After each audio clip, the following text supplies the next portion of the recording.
नमस्कार भक्तजनों, मैं आपको माघ मास महात्म्य का 27वां अध्याय सुना रही हूँ। राक्षस देहधारी वसु नामक ब्राह्मण की कथा। इतनी कथा सुनाकर महर्षि वशिष्ठ जी बोले, हे राजन, महात्मा देवदूती के मुख से अद्भुत वाक्य सुनकर चकित होते हुए पिशाच ने पूछा, हे भगवान, जिस ब्राह्मण का आपने वर्णन किया मैं उसकी कथा को सुनना चाहता हूँ, इसलिए कृपा करके उस कथा को सुनाइए। हे राजन, तब उसके बाद महात्मा देवदूती ने इस तरह कहना आरंभ किया, हे पिशाच, देहधारी राजन, केरल देश में एक वसु नामक ब्राह्मण रहा करता था। यद्यपि वह वेद पाठी ब्राह्मण था, परंतु वह न तो दान देता था, न तप यज्ञ होम और ईश्वर का भजन करता था, और न श्रद्धा अनुसार माता पिता व गुरुजनों की सेवा करता था, बल्कि जहां तक हो सकता था उनकी आत्मा को सदा कष्ट पहुंचाया करता था। इसके बाद उसके कुटुंबियों ने उसका सब धन छीनकर उसे घर से बाहर निकाल दिया।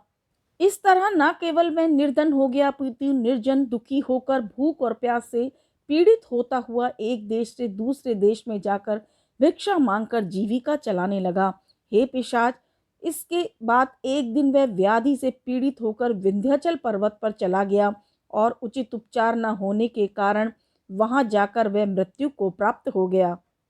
एक तो उस ब्राह्मण ने स्वयं में कोई शुभ कर्म नहीं किया था, और दूसरे अधर्म दैहिक संस्कार भी कुछ न हुआ था, इसलिए वह पर्वत पर निर्जन वन में प्रेत बन गया। इसके बाद नाना प्रकार के संतापों से युक्त होकर भूख और प्यास से दुखी होता हुआ वहीं निवास करने लगा। वह शीत और धूप की पीड़ा से सदा व्यथित रहता। ना तो उसके पास कोई वस्त्र था, न पैरों में जूते थे, इसलिए वह हमेशा लंबी लंबी सांसें लेकर हाय हाय करता हुआ रात दिन घूमता रहता, और स्वप्न में भी उसे कहीं पर चैन नहीं मिलता।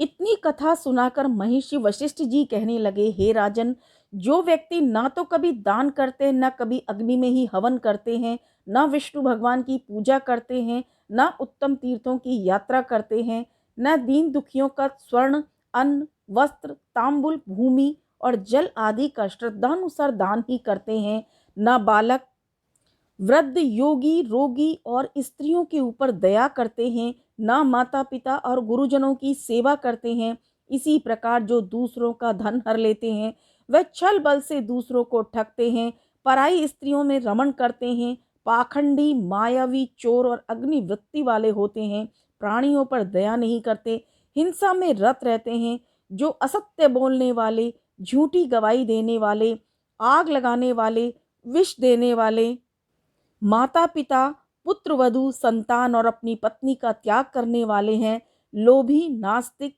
धर्म निंदक, दूसरों की अपवाद करने वाले, लड़ाई में स्वामी को छोड़कर प्राणों का मोह करते हुए रण से भागने वाले, तीर्थ और क्षेत्रों में दान लेने वाले, गुरुओं का वध करने वाले, शरणागत आए हुए भी भरसक रक्षा न करने वाले, और घर पर आए हुए अतिथि को दुत्कारने वाले, तथा किसी का धन आदि लेकर नाटने वाले, ये सब लोग प्रेत, कीट, पिशाच, पतंगा और अन्य नीच योनियों में बार बार जन्म धारणा करते हुए इस लोक में और परलोक में स्वप्न में भी सुख को कभी प्राप्त नहीं करते।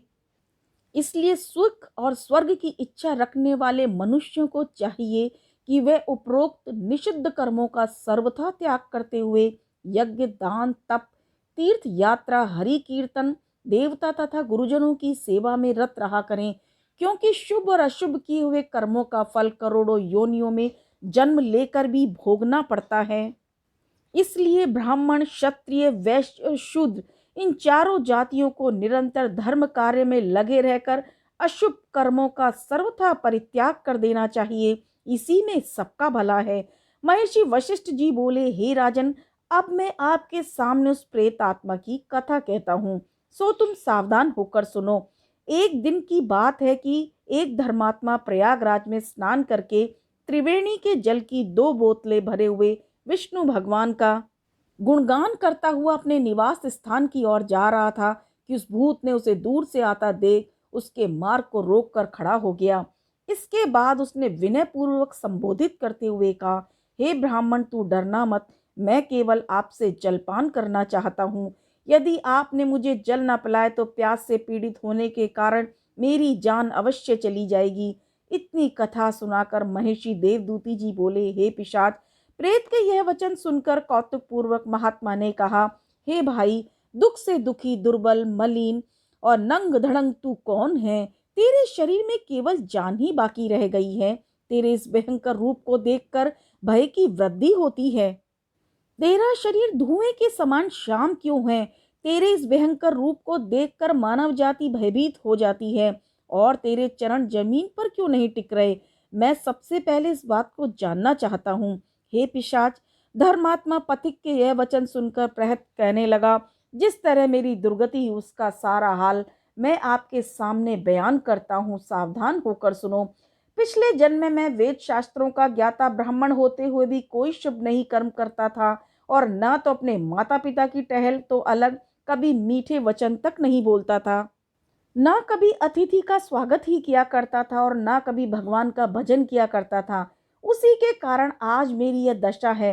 पुण्य कर्म, उपरोक्त कर्म न करने से मेरी इस जन्म में दुर्गति हो रही है। उसे तुम देख रहे हो, इसलिए मेरा ज्ञान नष्ट हो चुका है।